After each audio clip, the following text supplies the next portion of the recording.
ये कहानी है सत्ता, डर और सिस्टम की नाकामी। एक ऐसा मामला जिसमें एक परिवार ने इंसाफ मांगते मांगते अपनों को खो दिया।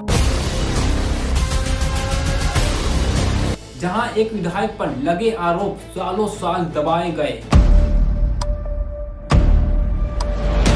जहां एक पीड़ित परिवार की आवाज दबाने की कोशिश की गई थी और जहां कानून से ज्यादा ताकतवर बन गई राजनीति। साल 2002 में शुरू हुई दुश्मनी और 2017 में ये कांड पूरे देश को झकझोर दिया और एक पिता की जेल में मौत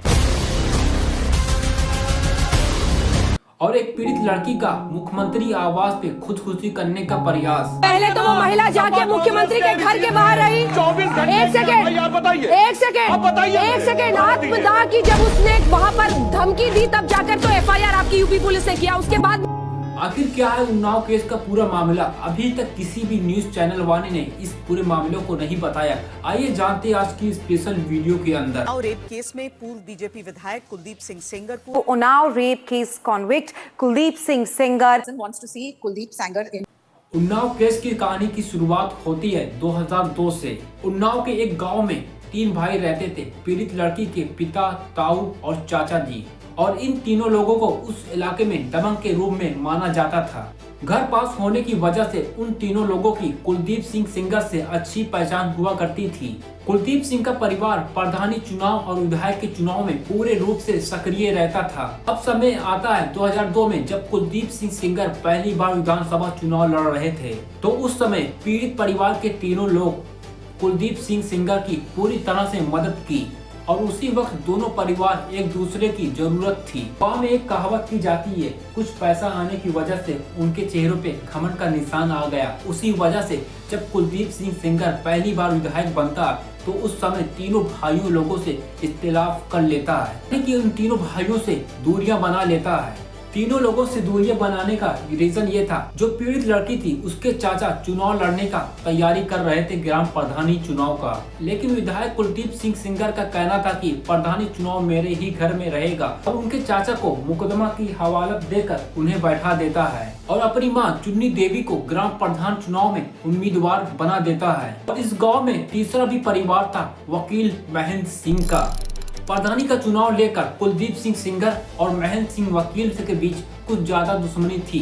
पीड़ित परिवार के चाचा ने कुलदीप सिंह सेंगर को चुनौती देने के लिए महेंद्र सिंह वकील के एक महिला को उम्मीदवार में उतार देता है और अब यही से तीनों लोगों में कुलदीप सिंह सेंगर से दुश्मनी खुलेआम हो जाती है। और इस झड़प के बाद कुलदीप सिंह के भाई पुलिस को एक गोली और एक बंदूक देते हुए दावा किया कि ये उस पीड़ित परिवार के चाचा जी का है और फिर इस आधार पर पुलिस उनके चाचा के ऊपर हत्या करने की कोशिश के आधार पर मुकदमा दर्ज किया। पर इस वक्त उनके चाचा वहां से फरार हो जाते हैं। पर दुश्मनी यहाँ तक बढ़ गई थी, उस लड़की के चाचा को न मिलने की वजह से उनके ताऊ को पकड़कर पीट कर मार दिया गया था और बाद में कहा गया था कि उनके ताऊ एक लड़की को लेकर जा रहे थे। उन परिवार का आरोप था ये दुश्मनी विधायक की थी, पर इस मामले पर कभी पुलिस गंभीर से सोची या समझी नहीं थी। फिर समय आता है 4 जून 2017। फिर पीड़ित लड़की उन्नाव के माखी थाने में पहुंच जाती है और पुलिस रिपोर्ट में ये लिखाती है कि मैं कुलदीप सिंह सेंगर विधायक के घर नौकरी के लिए गई थी, फिर उसके साथ कुछ गलत काम हुआ और जैसे ये सब होने के एक हफ्ता बीतता वैसे ही लड़की गायब हो जाती है और माँ उसी स्टेशन में जाकर एक गुमशुदा की रिपोर्ट लिखाती है। 20 जून को वो लड़की बरामद मिल जाती है, पर पुलिस कुलदीप सिंह सेंगर के ऊपर रेप एफआईआर दर्ज नहीं करती है। तब होने के बावजूद उस लड़की के अंदर आक्रोश ज्यादा फैल गया था।